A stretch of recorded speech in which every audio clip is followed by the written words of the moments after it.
What if the four horsemen of the apocalypse weren't just a myth, but a united, unstoppable force aimed directly at humanity? On the cardinal world of Ophelia VII, Inquisitor Hadrian Vex has just witnessed something that should be impossible. The Ruinous Powers have stopped fighting each other. They're working together, and what he's about to discover will rewrite everything we know about the Imperium's fate. My name is Hadrian Vex, and 3 hours ago, I stopped believing in victory. I've served the Ordo Malleus for 3 centuries, cataloging every daemon incursion, every warp-touched artifact, every testimony of the damned in the inquisitorial archives beneath Hydrafa. In all that time, I've never seen a single authenticated account of true unity among the dark gods. Never. The very concept violates the fundamental nature of the warp itself. Chaos doesn't cooperate. It can't. Nurgle seeks stagnation while Tzeentch craves infinite change. Khorne's brutal simplicity opposes Slaanesh's baroque excess. These aren't political differences. These are contradictions woven into the fabric of their existence within the Imperium. Fire cannot embrace water. A scream cannot hold silence. The Ruinous Powers cannot unite. But I'm writing this from 3 kilometers beneath what used to be Ophelia VII, and the sky above burns with colors that have no names. Half the sector has gone silent. The last astropathic transmission spoke of worlds falling not to invasion, but to transformation. Entire populations unmaking themselves in rituals that serve all 4 gods simultaneously. And I've just encountered something in this bunker that's made me realize we've been wrong about everything. Let me show you what changed my mind. The nature of chaos has always been its greatest weakness. A bloodthirster will gladly slaughter Tzeentch's cultists. Nurgle's children view Slaanesh's devotees with contempt. The great enemy's greatest enemy has always been itself. I once read the journal of a rogue trader who survived 3 years in the Eye of Terror. He watched daemon worlds where the armies of different gods made war on each other with more intensity than they showed fighting Imperial forces. Continents burned as bloodthirsters dueled lords of change. The trader escaped only because the demonic fleets chasing him turned on each other at the system's edge, too fractured to maintain even tactical cooperation. I filed that account under providential examples of the enemy's inherent weakness. I slept better for it. Now I understand. That weakness wasn't weakness at all. It was a prison, each power's ambitions checked by the other's opposition. And that prison is what's kept humanity alive for 10,000 years. So what happens when the prison breaks? 48 hours ago, I reviewed pict feeds from the Fall of Calixis III. What I saw changed everything. The world died in stages, each bearing a different god's mark, but they flowed together with horrifying precision. First, Slaanesh's pleasure cults spread through the nobility, destabilizing social order into hedonistic collapse. Then Khorne's cults emerged from the underhives, but the slaughter wasn't chaotic. It was orchestrated harvest. The skulls were collected and passed to Nurgle's plague-bearers, who used them as vessels for diseases that fed on psychic energy and spread through hatred itself. Finally, Tzeentch's sorcerers emerged to complete the work, performing rituals that transformed the planet's core into a permanent warp gate. 4 stages, 4 gods. 1 world consumed with terrible efficiency. For 10 millennia, the Imperium's survival has depended on a simple calculation. Chaos destroys itself given time. Every Inquisitor learns this. You don't need to defeat every cult. You isolate them, contain them, and wait for internal contradictions to manifest. But if those contradictions are suspended, if the dark gods can act in concert, then every strategic calculation changes. The Imperium faces not 4 enemies weakening each other, but 1 enemy with 4 aspects, each reinforcing the others. I need you to understand what this means tactically. The Emperor sits enthroned in golden agony, his psychic might focused entirely on holding shut the webway gate that Magnus shattered. The Astronomicon burns as spillover from that colossal effort. But what happens if 4 spears strike as one at the gates he guards?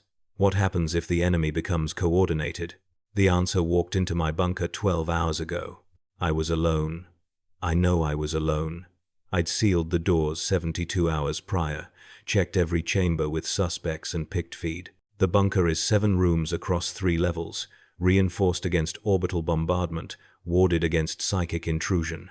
But then I heard breathing. slow, measured, wet like air through rotted lungs. It smelled of lilac and burning copper, and something that made my hindbrain scream to run. A voice spoke. 4 voices, 3 female, 1 male. Somehow one voice containing all 4. Inquisitor Hadrian Vex, you have been watching, you have been documenting, you have been trying to understand. The patience in that voice was more terrifying than any threat. I kept my hand on my bolt pistol. I carry the seal of the Emperor. You have no power here. We carry the seal of inevitability. And we have all the power here. The voice shifted, took on harmonics that hurt to hear. You wonder if we have united. You fear what that means. The fear is appropriate. The wondering is incomplete. I turned. I couldn't help myself.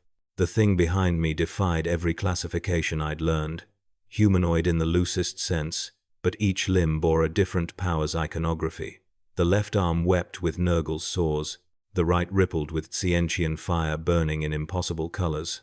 One leg ended in a cornate brass hoof still wet with fresh blood. The other was elongated, perfect, bearing Slaanesh's mark in obscene grace. The torso cycled through all 4 states, never settling, shifting between corruption and change and rage and pleasure in rhythm with my heartbeat. The head was worse, all 4 faces overlapping, speaking in perfect synchronization. And behind them, something vast and patient looked out, wearing the ruinous powers like a human wears gloves. I fired my bolt pistol directly into its center mass. The round detonated. For one fraction of a second, I saw through the wound into space that shouldn't exist within physical matter.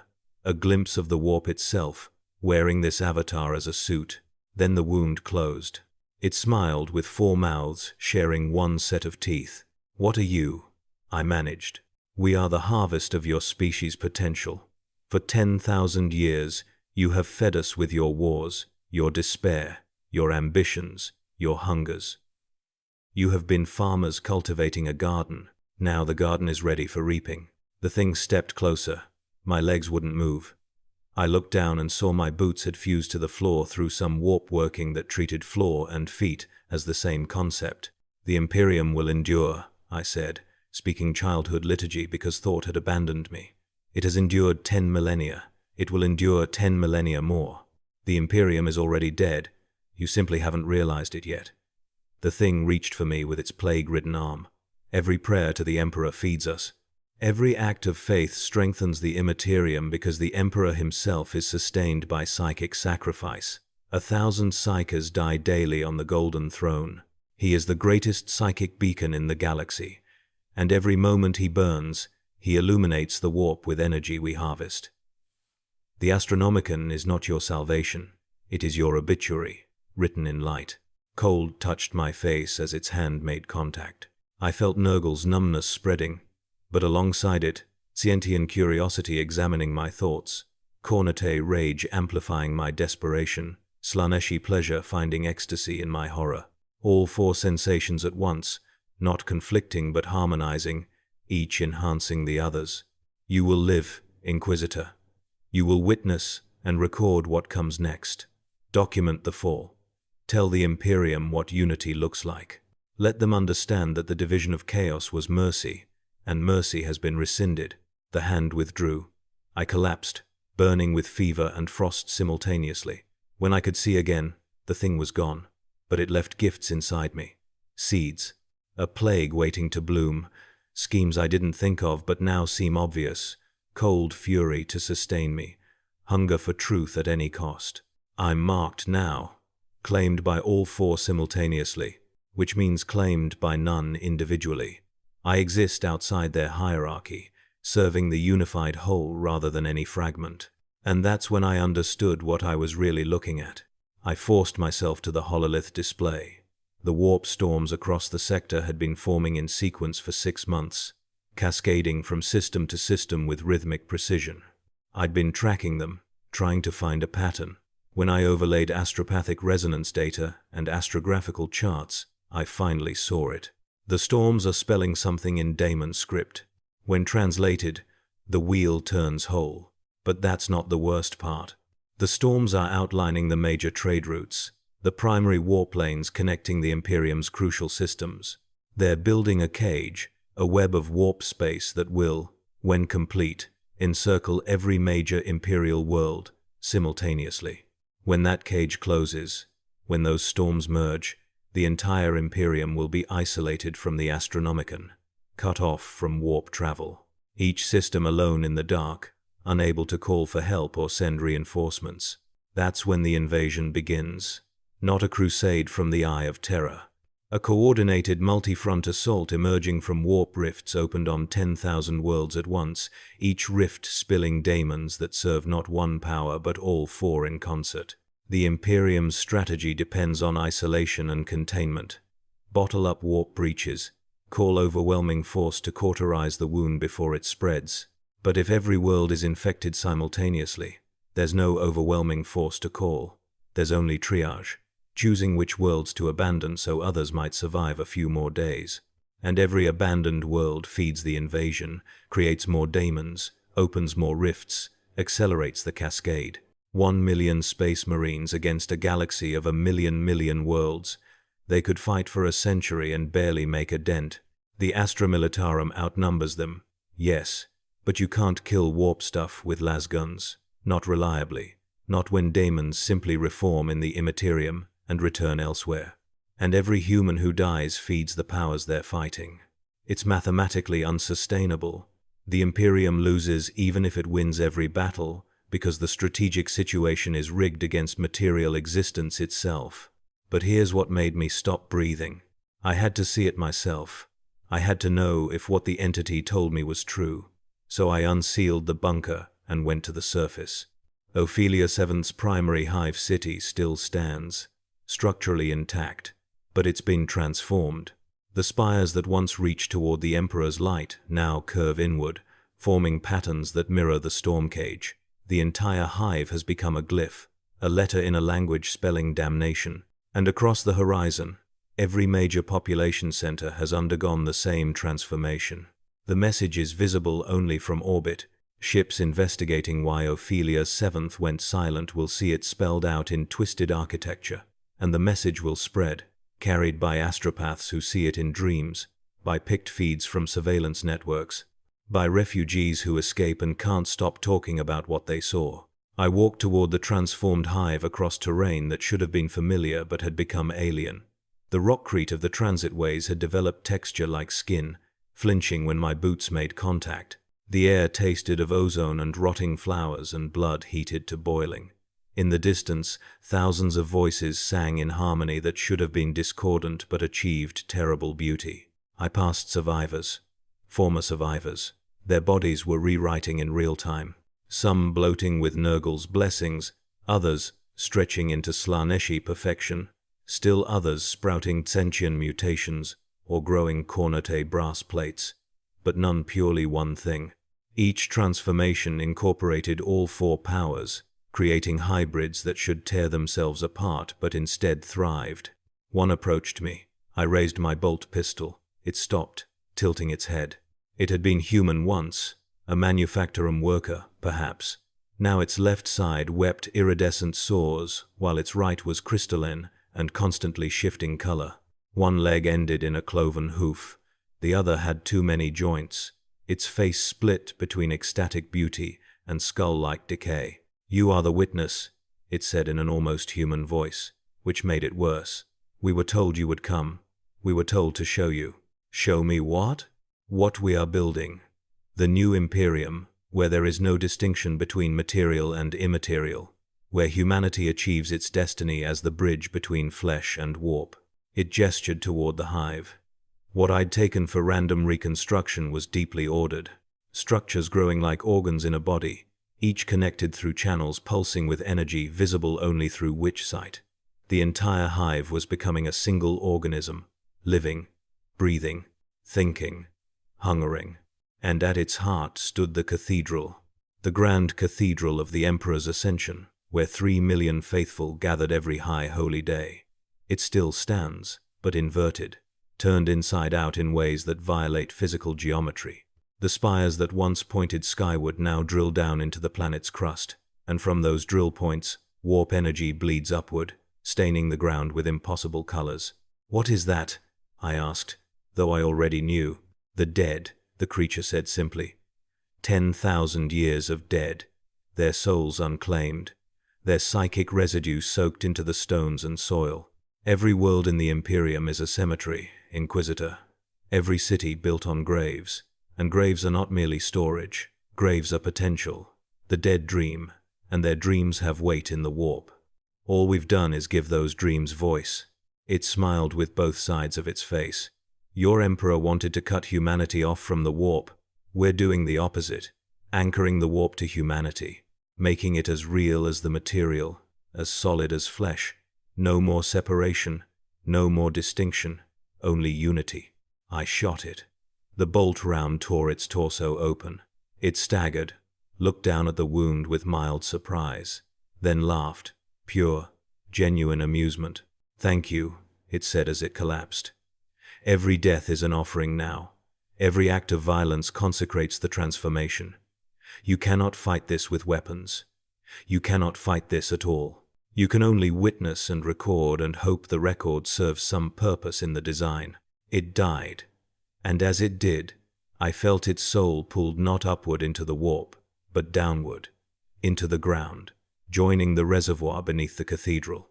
The distinction between life and death is eroding. Everything is becoming one thing, and that thing is hungry beyond satisfaction. I had to reach the cathedral. I had to understand. The structure's entrance was no longer a doorway, but an orifice, opening and closing with breathing from deep below. I stepped through during an inhalation. The walls closed behind me, cutting off retreat.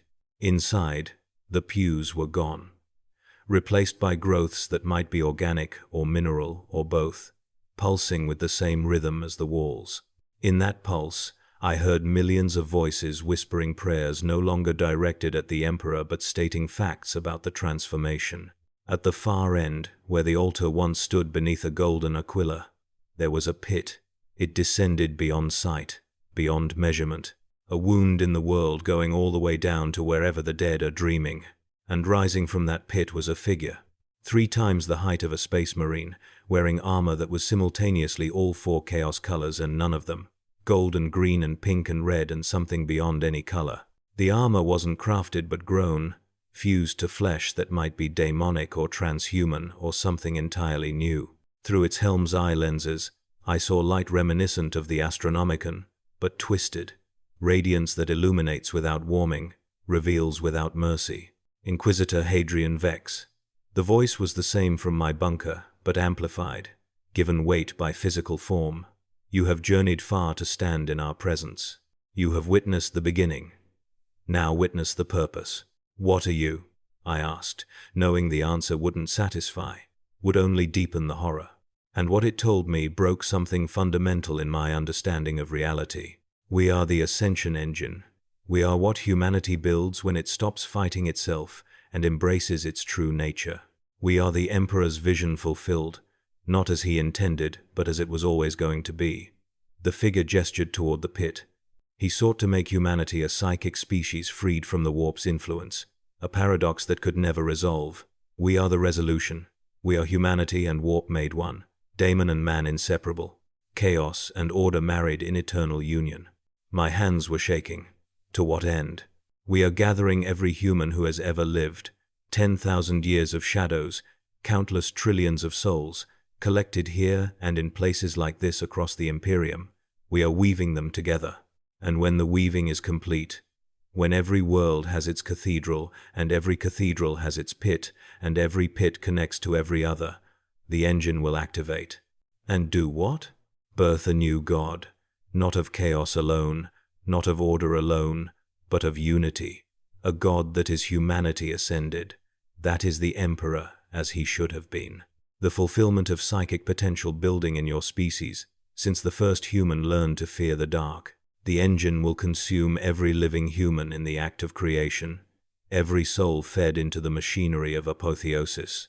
And from that sacrifice will emerge something that can challenge the true pantheon. I stared at the pit, understanding dawning with clarity that destroyed something in my mind. This isn't a chaos plot. This isn't the ruinous powers consuming humanity. This is humanity consuming itself to become something that can fight the ruinous powers on equal terms. The Emperor, I whispered. Does he know? The Emperor is already part of this. He has been since he sat upon the golden throne. Every psyche sacrifice to maintain his existence adds to the reservoir. Every prayer strengthens the pattern. He is the engine's heart, the core around which everything revolves. He's been building this for 10,000 years without knowing, or perhaps knowing and keeping silent because silence was necessary. The golden throne isn't keeping him alive, it's keeping him anchored, holding him in place while the machinery assembles around him. When the engine activates, the throne will shatter. What emerges will be the god thing he was always meant to become. And humanity? Humanity ends. But ending is not extinction. Ending is transformation. Every human soul will be drawn into the engine, used as fuel and material and consciousness simultaneously. You will not die. You will become part of something larger, something that thinks with 1,000,000,000,000 minds and acts with unified will.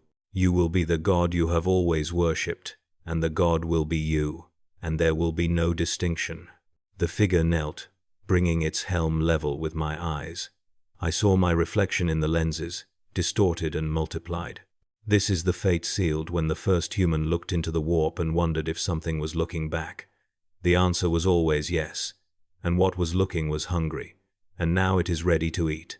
I should have been screaming, begging, trying to flee or fight, but the marks upon my soul suppressed those responses, made me calm, made me receptive, made me understand that panic is pointless and resistance is already past tense. How long? I asked. How long until the engine is complete? 7 years, perhaps 8. The pattern is complex. Some worlds resist more effectively than others, but the timeline is clear. Before this millennium ends, the engine will activate. The Imperium will fall not to invasion but to ascension. From its ashes will rise something new, something terrible, something glorious. The figure rose to full height. You will live to see it. That is our gift. Immortality purchased through the marks we've placed upon you. You will watch every stage, document each milestone. When the engine finally turns over, you will be the last voice speaking into the void, telling the story of how humanity died and was reborn. Why allow me to know? Because stories matter. Because the warp is shaped by narrative as much as emotion. When the new god emerges, it will need mythology. Mythology requires chroniclers. You are the first evangelist of the new faith, Inquisitor. Hate us if you must. Fight if you can. But in the end, you will serve our purpose by serving truth. The figure turned toward the pit and began descending into it, walking down stairs that appeared with each step and vanished behind. And the truth is, this was always going to happen. From the moment your Emperor unified Terra, from the moment he created the Primarchs and launched the Great Crusade, from the moment Magnus broke the webway and Horus turned traitor, every event has been driving toward this conclusion. The engine was built by accident and necessity and 10,000 years of accumulated suffering. Now it's nearly complete, and there is no mechanism by which it can be stopped. The figure disappeared into the depths. I stood alone in the transformed cathedral with only the whispers of the dreaming dead for company. I don't know how long I remained there. Time had become unreliable. Eventually, I turned and walked back toward the entrance. The city outside had continued transforming, structures more organized, beginning to resemble architecture designed by minds thinking in dimensions beyond the usual 3. I found a Vox tower still clinging to function through inertia and redundant systems. I accessed it with my inquisitorial codes that shouldn't work in a world that's rejected imperial authority, but somehow they were accepted. I broadcast on every channel, every frequency. This is Inquisitor Hadrian Vex, Ordo Malleus, broadcasting from Ophelia VII. The world has fallen, but not to conventional chaos incursion. I have encountered evidence of coordinated effort among the Ruinous Powers, or something using them as tools. The enemy is not attempting to destroy the Imperium but to transform it, to use humanity as raw material for some manner of apotheosis engine. I paused, gathering words for what might be my final statement. I don't know how widespread this is. I don't know if it can be stopped. But conventional containment will not work. This is not disease that can be burned away. This is evolution forced from outside. The only response is complete withdrawal from any world showing transformation signs. Do not send relief. Do not attempt recovery. Any Imperial personnel encountering this phenomenon should be considered compromised. My voice was steady, cold, empty. I am compromised. I am marked. When I finish this transmission, I should take my own life to prevent what's inside me from spreading. I drew my bolt pistol, placed the muzzle under my chin. The Emperor protects. That's what we've always said. But protection has limits, and I fear we've reached them. If anyone hears this, know the end is coming not as conquest but as conversion. Resist where you can, die where you cannot, and pray death is still an escape, because I'm no longer certain it is. My finger tightened on the trigger, and stopped. Not because I changed my mind, not because I suddenly believed I could be saved. I stopped because I felt something else inside me. Another presence alongside the marks of the four powers. Older, colder. It spoke not in words, but in pure understanding transmitted directly into consciousness. It showed me the future, not as prophecy but as probability. Chains of cause and effect extending from this moment into years ahead. If I die now, the knowledge dies with me. Contained, isolated. The transformation continues unopposed because no one understands what they're fighting. But if I live, I become a walking warning, a testament to the enemy's methods. Every encounter I have with Imperial forces spreads information. Not corruption, the presence is clear on this, but information. Pure, sterile, free from taint. The presence isn't the Emperor. I'd recognize his touch. I felt it once in my youth when I stood in the Eternity Gate chamber and swore my oaths to the Inquisition. This is something else. Something that's been watching through the Emperor's light, using his radiance as cover while pursuing its own agenda. An agent of the throne, perhaps. Or a fragment of his consciousness that's developed independence after 10 millennia of isolation. Or something even older that existed before the Emperor and merely chose him as a suitable vessel.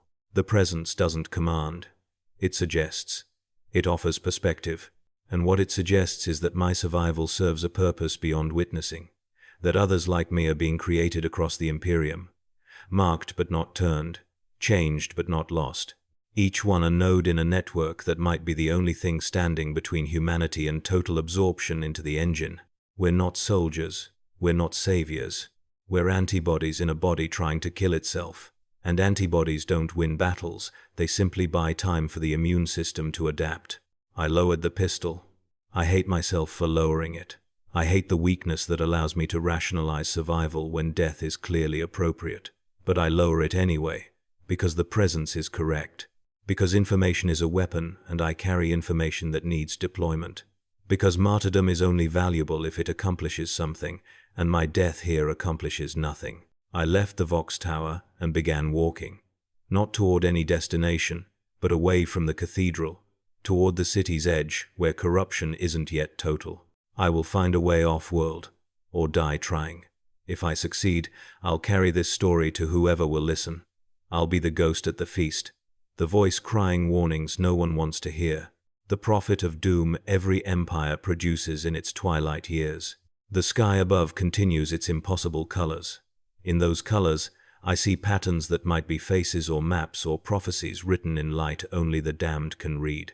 In 7 or 8 years, this world will be fully converted. It won't be alone. How many other worlds are following the same path? How many cardinals and governors and chapter masters are receiving the same whispers, the same promises of evolution and ascension?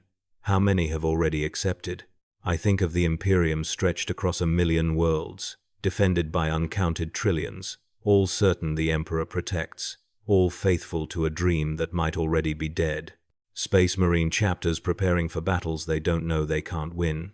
The Administratum still calculating tithes as if the galaxy's bureaucracy will continue into eternity. Common people in their trillions, living short, desperate lives, praying to a god who might be about to consume them in the act of answering. They don't know. Most will never know. They'll simply wake one day and discover the world has changed. By then, it will be too late to resist.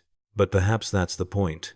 Perhaps the Imperium's purpose was never to win but simply to exist, to stand as a monument to humanity's refusal to surrender even facing inevitable annihilation. The Emperor has sat on the Golden Throne for 100 centuries, enduring agony beyond mortal comprehension, not because he believes he can save humanity, but because endurance itself has meaning. He's teaching us, even now, even in his silence, that defiance is its own reward. We don't fight because we can win. We fight because the alternative is to stop fighting, and stopping is surrender. And surrender is damnation. Ahead, the city's edge approaches. Beyond it, wasteland that was once farmland. Beyond that, the spaceport where ships might still wait, crews not yet aware the world beneath them has fallen. I will reach those ships. I will commandeer one. I will flee into the void and carry my testimony to whoever will listen. And if no one listens, I will continue anyway. The Imperium is dying. The transformation has begun. The engine is building itself from our bones and prayers and suffering, and there's nothing I can do to stop it. But I can watch. I can record. I can testify. The marks upon my flesh burn as I walk. 4 gifts warring with each other and with the presence protecting me. I'm a battlefield now. My soul is contested territory. I'll remain a battlefield until the day I finally die and discover whether death is still an escape or simply another stage of transformation. More bodies line my path. Some Imperial personnel, others things that were never human wearing human skins like ill-fitting clothes. They don't attack, they watch, bearing witness to my escape. I understand in a flash of terrible insight that this is ceremony.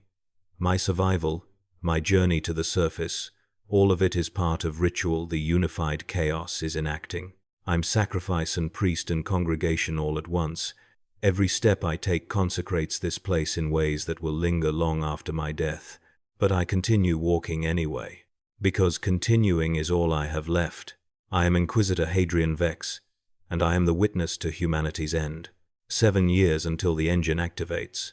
7 years until every human soul is drawn into machinery of apotheosis. 7 years until the God Emperor becomes something new and terrible, and all of humanity is consumed in that transformation. 7 years to spread the warning. 7 years to find others marked as I am. 7 years to discover if antibodies can save a dying body, or if we're simply prolonging the agony before inevitable death. The spaceport is visible now on the horizon. Ships waiting. Crews unaware. Escape possible. I will make it. I will survive. I will testify. And when the engine finally turns over and reality tears itself apart, when humanity ends and something new is born from our collective sacrifice, I will be there to document it, to bear witness, to tell the story of how we fought and fell and were transformed into something that might finally be strong enough to challenge the darkness. May the Emperor forgive me for surviving to see it. May whatever comes after still remember we tried to remain human, even as humanity itself was redefined. The Imperium endures for 7 more years, then everything changes, and I will be there to watch it happen. This is Inquisitor Hadrian Vex, signing off. The witness endures, the record continues, and the countdown has begun.